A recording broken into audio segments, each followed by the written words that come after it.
राकेश वत्स सक्रिय कहानी आंदोलन के पुरस्कर्ता हैं। 1970 से रचना के क्षेत्र में निरंतर सक्रिय हैं।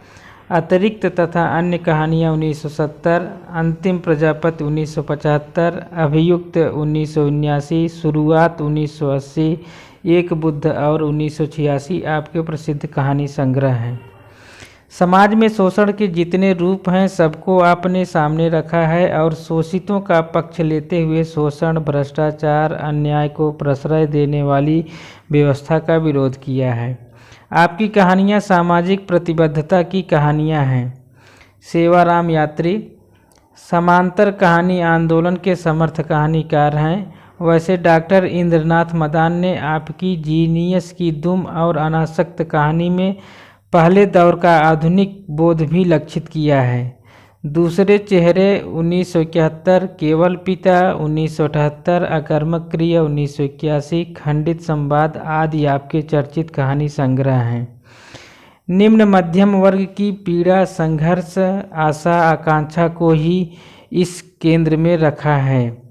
बादशाह हुसैन रिजवी आपकी कहानियों के 3 संग्रह टूटता हुआ भय 1986, पीड़ा गणेशिया की 1994, 4 मेहराबों वाली दालान 2006 प्रकाशित है।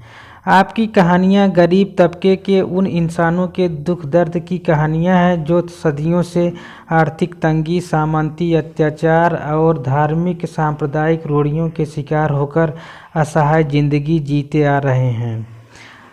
आपने पीड़ा गणेशिया की शीर्षक से गणेशिया का शहरी बाबू टाइप तथाकथित प्रगतिशील नेता प्रेम नारायण से मोहभंग दिखाकर इसी ओर संकेत किया है।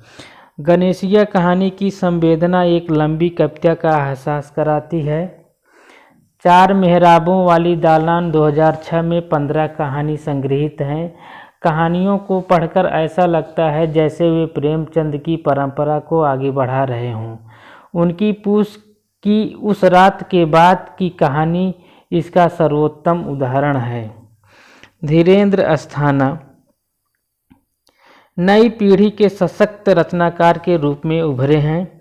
घोर आर्थिक विषमताओं के बीच समाज को बदलने के संकल्प के साथ आपके कथानायक जीवन के विभिन्न मोर्चों पर जूझते हुए देखे जा सकते हैं।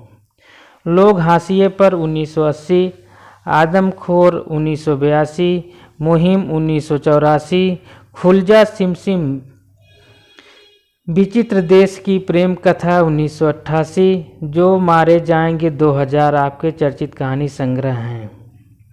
बदी उजमा 8वें दशक के सशक्त कहानी लेखक के रूप में उभरकर सामने आए थे।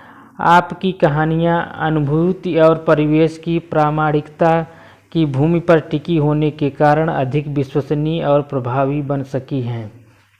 अनित्य 1970, पुल टूटते हुए 1973, चौथा ब्राह्मण 1976 प्रसिद्ध कहानी संग्रह हैं। आपकी कहानियों में मातृभूमि के प्रति गहरा लगाव, देश विभाजन से मर्मांतक पीड़ा हुई थी।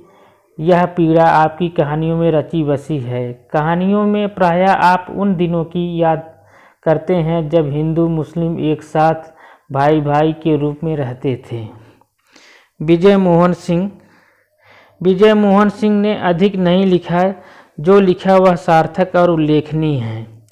आपके 5 कहानी संग्रह टट्टू सवार 1971, एक बंगला बने न्यारा 1982, शेरपुर 15 मील 1995, गमे हस्ती का हो किससे 2000, चाय के प्याले में गेंद 2012 प्रकाशित है।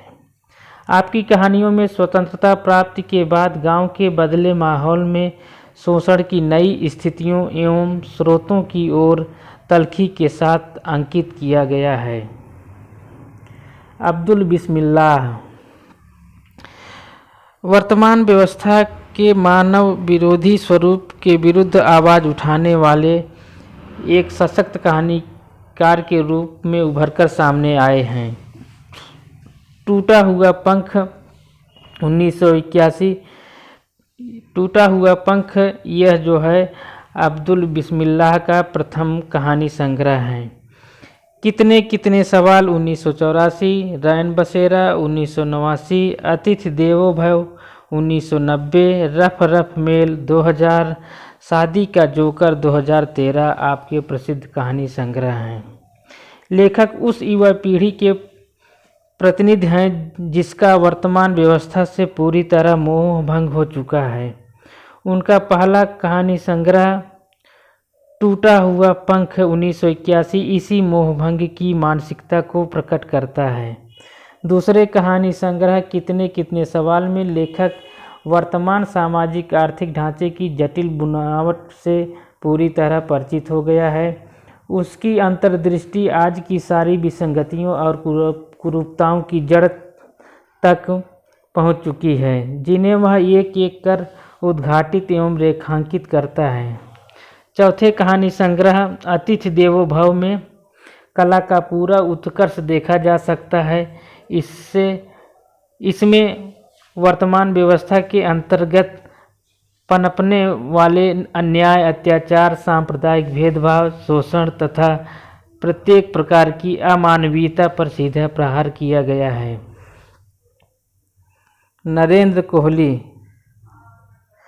नरेंद्र कोहली ने अपने पहले कहानी संग्रह परिणति 1969 में कहा था, व्यंग, राजनीति और सेक्स संबंधी कहानियां देकर मैंने इस संग्रह को सरकार तथा अन्य संस्थाओं की ओर से मिलने वाले प्रत्येक पुरस्कार से वंचित कर दिया है।